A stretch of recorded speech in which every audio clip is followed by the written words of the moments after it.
Hey, thanks for joining me. Hope you're doing well. At the center of the flat Earth plane is where we find the aurora borealis. It shoots out of an opening, a holy hole. Through this vortex is a paradise that has gone by a plethora of names, one of which is the Garden of Eden. As I've been explaining, when we go through this vortex, we go to inner Earth, powered by the black sun. And when we drink from the living waters below, our physical avatars are renewed. We make the transition from 3D to 5D. The first book of Adam and Eve reveals exactly this. This lost book of the Bible is a written history of what happened in the days of Adam and Eve after they were cast out of the garden, out of paradise. On the third day, God planted the garden in the east of the earth, on the border of the world eastward, beyond which, towards the sun rising, one finds nothing but water that encompasses the whole world and reaches to the borders of heaven. And to the north of the garden there is a sea of water, clear and pure to the taste, unlike anything else, so that through the clearness thereof one may look into the depths of the earth. And when a man washes himself in it, he becomes clean of the cleanness thereof, and white of its whiteness, even if he were dark. And God created that sea of his own good pleasure, for he knew what would come of the man he would make, so that after he had left the garden, on account of his transgression, men should be born in the earth. Among them are righteous ones who will die, whose souls God would raise on the last day, when all of them will return to their flesh, bathe in the water of that sea, and repent of their sins. But when God made Adam go out of the garden, he did not place him on the border of it northward. This was so that he and Eve would not be able to go near to the sea of water where they could wash themselves in it, be cleansed from their sins, erase the transgression they had committed, and be no longer reminded of it in the thought of their punishment. This sea of water that's described is indeed the living waters of the Holy Grail through the center void, which when we drink from we gain everlasting life and a higher consciousness free from duality. Adam and Eve cried for having come out of the garden, their first home, and indeed when Adam looked at his flesh, he cried bitterly, he and Eve, over what they had done. We can get a rough picture of what's happening here. The story of Adam and Eve means many, many things, but one of which is that we somehow left inner Earth to this side of the plane. I've suggested before that we may have came here to experience duality and a denser reality. We may have been manipulated into coming here, or perhaps it was by accident. Whatever the case is, our flesh was altered upon coming here, meaning our bodies were not as etheric. They now were incredibly dense and three-dimensional. And they walked and went gently down into the cave of treasures. And as they came to it, Adam cried over himself and said to Eve, "Look at this cave that is to be our prison in this world, and a place of punishment. What is it compared with the garden? What is its narrowness compared with the space of the other? What is this rock by the side of those groves? What is the gloom of this cavern compared with the light of the garden? What is this overhanging ledge of rock to shelter us, compared with the mercy of the Lord that overshadowed us?" This passage is not talking about a literal cave, it's talking about our current domed realm. The overhanging ledge of rock is the ice wall that surrounds us. It is this ice wall which the dome is fastened to. We are all in this cavern right now, this place of punishment. What is the soil of this cave compared with the garden land? This earth strewed with stones, and that planted with delicious fruit trees. And Adam said to Eve, "Look at your eyes and at mine, which before beheld angels praising in heaven, and they too without ceasing. But now we do not see as we did. Our eyes have become of flesh. They cannot see like they used to see before." Adam said again to Eve, "What is our body today compared to what it was in former days, when we lived in the garden?" Then Adam cried and said, "O God, when we lived in the garden, and our hearts were lifted up, we saw the angels that sang praises in heaven. But now we can't see like we used to. No, when we entered the cave, all creation became hidden from us. And Adam and Eve went from before the gate of the garden to the southern side of it, and found there the water that watered the garden from the root of the tree of life, and that split itself from there into 4 rivers over the earth. Then they came and went near to that water, and looked at it, and saw that it was the water that came forth from under the root of the tree of life in the garden.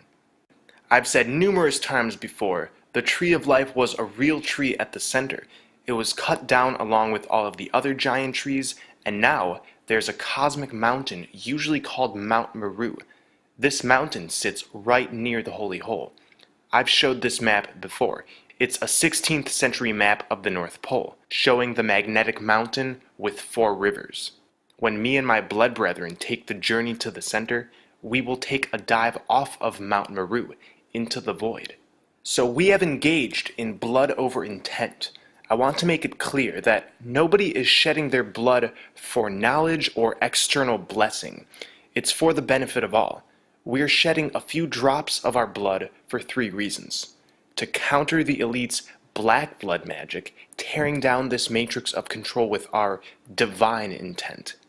Their blood magic, in part, builds up this matrix of control with their evil intent. We can tear it down with our divine intent. To permanently align ourselves with the principles of truth and love by releasing the spell of the demiurge and the moon's square waves, and therefore gaining access into the North Pole entrance when we take our journey in 2019. Intent is the seed that drives all of reality. You must intend something to happen before it comes into fruition, and we are intending to bring forth heaven on earth. There must be a benchmark as to who is allowed into paradise. Blood over intent is that benchmark. If you're already on a path of truth and knowing thyself, spill your blood over your intent. It's another tool that we can use to change the collective, and doing this will allow us to pass the flaming sword when we make the journey to the center. Blood has been used for evil designs and to suppress and in most cases prevent our collective intention of goodwill from registering with the Black Sun, which is why we are living far below our divine potential. Now, even if you don't believe that the world we live in is a flat plane, that our sun works in synergy with the Black Sun, and that our leaders are not for the common good of all, you have to agree that the intention to bring Earth into a state of heaven is a good thing. You create heaven on earth here yourself. You don't need somebody else to do it for you. You have to have the mindset that it's already here. You're already living it out. Once you see that this is not the place that you come from, and you are going to go back to that place, you choose when you go back to that place. In 2009, a PlayStation game was released titled Uncharted Golden Abyss. In the game, they try to get to Shambhala, another name for the Garden of Eden. The character places the Spear of Destiny as a key inside of a keyhole, showing them the way to paradise. Chloe, I know where that is. The entrance to Shambhala must be right here. You see, he marked the center of the map. X marks the spot. Get to the Holy Grail, to the Black Sun. So the inner Earth, the inner Sun, is the Black Sun. Yes. But it's got a residue of a light round it. Yeah. At the energy shell round it, which provides light for the inner Earth. Right. Which is on the lower side of the Earth's crust. Yeah. We're just talking about it in a mechanical 3D way. Okay. And then that's the real inner Earth, whereas the underground tunnels, which are maybe a few hundred feet down, or half a mile down, or a mile down, those are nothing to do. We're not talking about there's those. oceans and forestry and all sorts in the pockets in the inner Earth. Yeah. There's oceans, and there's forests and oceans and beaches, and the fruit that is there is incomparable to anything that's here because it's so polluted. The surface is so polluted. There's pockets in the inner Earth. So there's plenty of reptilian species in there as well, but they all have force fields around, so they're separated off. According to Jean-Claude Frere, the people of Hyperborea, after migrating to the Gobi Desert over 6,000 years ago, founded a new center, which they named Agartha. However, there was a huge catastrophe, and the Earth's surface was devastated, but the realm of Agartha somehow survived under the Earth. The legend continues to relate that the Aryans now split into two factions, one group returning to their long-lost Hyperborea, and the second founding a new secret center on the Upper Earth. According to Miguel Serrano, Agartha and Shambhala are two cities within the inner Earth, and Hyperborea lay beyond the green light of the black sun. So sometimes Agartha is a realm, others a city. Some have even said Shambhala is the capital city of Agartha.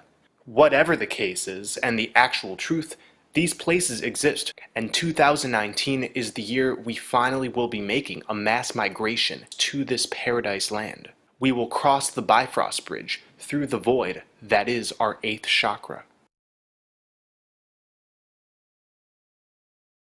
Nicholas Roerich was a famous Russian explorer who traveled Tibet in the 1920s and 30s in search of adventure and enlightenment. In 1930, he finally published his work Shambhala. In it, he wrote, "Shambhala itself is the holy place, where the earthly world links with the higher states of consciousness. Certain indications put this place in the extreme north. The rays of the aurora borealis are the rays of Shambhala." In the book of Enoch, Enoch speaks of going to the middle of the earth and seeing a sacred mountain. "And I went from thence to the middle of the earth, and I saw a blessed place, with branches abiding and blooming. And there I saw a holy mountain. Underneath the mountain to the east there was a stream, and it flowed toward the south.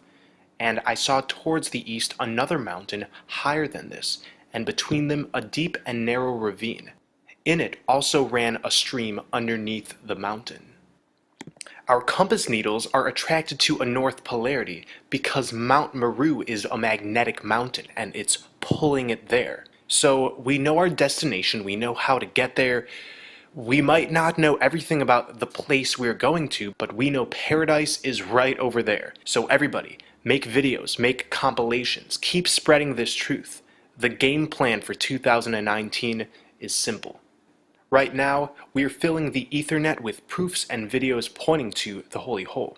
Through this, we are spreading blood over intent. Myself and fellow YouTuber Quasi-Luminous and a few others will make our initial journey in 2018 to chart out the route and come back with video evidence. Then, in 2019, our blood brothers and sisters will all make a journey to the center in a mass exodus. This is happening. I'm putting this out into the collective. I think all of you should too. The more we project for 2019, the more this will become reality. Our blood is sacred. When we upload it into the ether over our intent, an alchemical transmutation occurs, and this is an ancient secret. We must follow the black sun to Hyperborea. Spill your blood over your divine intent, and until next time, I love you all.